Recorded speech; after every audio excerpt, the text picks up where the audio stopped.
Bienvenue dans ce nouveau décryptage. Aujourd'hui, on va s'attaquer à un concept qui fascine autant qu'il intimide, vous savez, ce fameux mur de chiffres frénétiques qui clignote en permanence sur les écrans de trading. L'idée aujourd'hui, c'est vraiment de démystifier tout ça. Fini de regarder le carnet d'ordre comme si c'était une espèce de matrice indéchiffrable réservée à l'élite de la finance. On va traduire ce langage technique ensemble, et c'est absolument crucial de comprendre ça. Parce que derrière chaque petite fluctuation de prix sur les marchés, eh bien, il y a une dynamique très précise à l'œuvre. Et c'est exactement ce qu'on va décortiquer. Allez, on plonge directement dans le vif du sujet. Au menu de cette session, on va d'abord décrypter l'interface de base du carnet.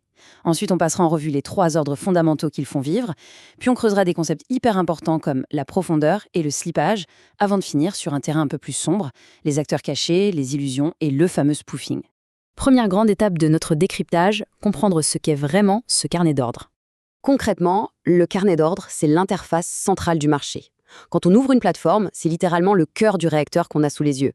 C'est un grand registre, constamment mis à jour à la milliseconde près, qui traque méticuleusement chaque ordre d'achat et de vente en attente d'exécution.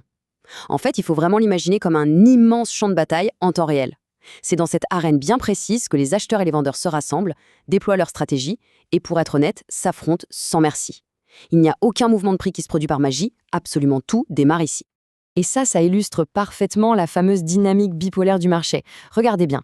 D'un côté, on a la zone bid, c'est-à-dire les acheteurs. Eux, leur seul but, c'est d'acquérir l'actif au prix le plus bas possible.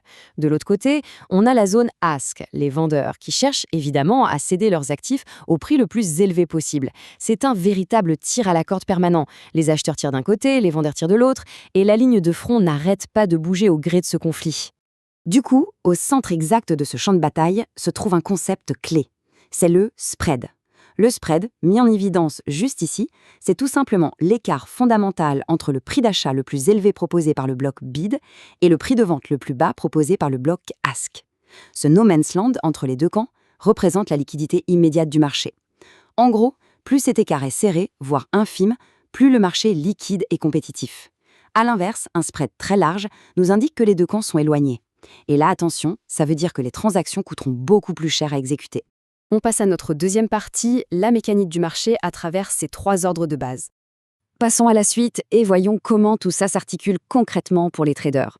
Il y a 3 grandes commandes. Premièrement, l'ordre limité. Ça, c'est vraiment l'ordre de la patience. On choisit un prix très précis, on l'inscrit dans le carnet et on attend bien sagement que le marché vienne exécuter l'ordre. Deuxièmement, on a l'ordre au marché. Là, c'est l'inverse. Aucune patience, on veut de l'action immédiate. On va frapper le carnet pour absorber instantanément les offres disponibles sans vraiment se soucier d'obtenir le prix parfait. Et troisièmement, l'ordre stop. Celui-là, il agit comme un déclencheur automatique caché. On s'en sert souvent pour limiter une perte. Et ce qui est intéressant, c'est qu'il se transforme généralement en ordre marché une fois que son niveau d'alerte est touché. Ce petit trio, c'est l'arsenal complet pour naviguer sur ces écrans. Troisième point, et c'est là que ça se corse un peu, la profondeur et le fameux slippage. Alors ce qui est vraiment super intéressant ici, c'est de regarder ces barres de volume aux différents niveaux de prix. C'est ce qu'on appelle la profondeur de marché. Il faut bien intégrer que sur notre terrain d'affrontement, tous les niveaux de prix ne disposent pas du même nombre de troupes pour se défendre. Et cette profondeur, elle agit comme une formidable solution structurelle. Face à une volatilité soudaine, ce sont ces énormes blocs de commandes qui vont agir comme des amortisseurs. Ils encaissent le choc et évitent que le cours ne s'effondre totalement ou au contraire ne s'envole complètement dans le vide. Mais alors, que se passe-t-il quand ces fameuses défenses sont trop minces ? Eh bien, c'est là qu'intervient le slippage. Et ça fait mal. Le slippage, c'est la différence, souvent très cruelle, entre le prix qu'on espérait obtenir au lancement d'un ordre marché et le prix moyen qu'on a réellement obtenu. Si un ordre d'achat massif est exécuté face à un carnet qui manque de profondeur, il va brutalement transpercer les fines couches de défense. L'ordre va littéralement balayer les prix les uns après les autres en ramassant des offres de moins en moins avantageuses. Et c'est typiquement le genre de truc qui prend les observateurs totalement au dépourvu. Ce qui nous amène à notre 4e et dernière partie, les acteurs, les illusions et les jeux d'ombre. Il faut savoir que le carnet ne bouge pas tout seul. Il est façonné par des forces dominantes. D'un côté, il y a les market makers. Eux, ils s'assurent de fournir de la liquidité en permanence des deux côtés du spread pour garantir que tout reste bien fluide. Mais plus fascinant encore, il y a l'utilisation des ordres iceberg. C'est ultra prisé par les acteurs institutionnels pour cacher la taille réelle de leur capital. Imaginez un vrai iceberg. Dans le carnet, seule la pointe est visible.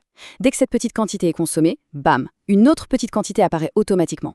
C'est une stratégie juste redoutable pour exécuter des volumes massifs dans l'ombre sans alerter le reste du marché et surtout sans provoquer de panique. Mais le point crucial ici, c'est qu'au-delà de ces tactiques de dissimulation, le carnet peut aussi devenir une pure illusion psychologique. Et c'est là qu'on parle de spoofing. Le spoofing, ça consiste à placer des ordres absolument gigantesques, mais sans aucune intention réelle de les exécuter. Le but, c'est de les annuler à la toute dernière microseconde. Pourquoi faire ça? Eh bien pour bluffer l'ensemble du marché en créant artificiellement de la peur ou un engouement soudain. Les autres participants voient un énorme mur d'ordre se dresser, ils paniquent, ils modifient leur comportement et ils tombent directement dans le piège de la manipulation. Pour conclure ce décryptage, une question assez fondamentale s'impose. Au final, les signaux du carnet sont-ils vraiment authentiques? Ce petit parcours nous a mené des bases visuelles de l'interface jusqu'aux manipulations sophistiquées comme le spoofing. L'élément central à retenir, c'est que cet écran de trading n'est pas seulement une cartographie précise de l'offre et de la demande, c'est aussi un formidable théâtre d'illusions. Chaque donnée raconte l'histoire de capitaux déployés, bien sûr, mais aussi parfois de véritables stratégies de tromperie. La prochaine fois que ce mur de chiffres clignotera à l'écran, votre objectif ne sera plus seulement de le lire, mais bien d'essayer de déchiffrer les vraies intentions de ceux qui l'animent. Gardez bien ça en tête.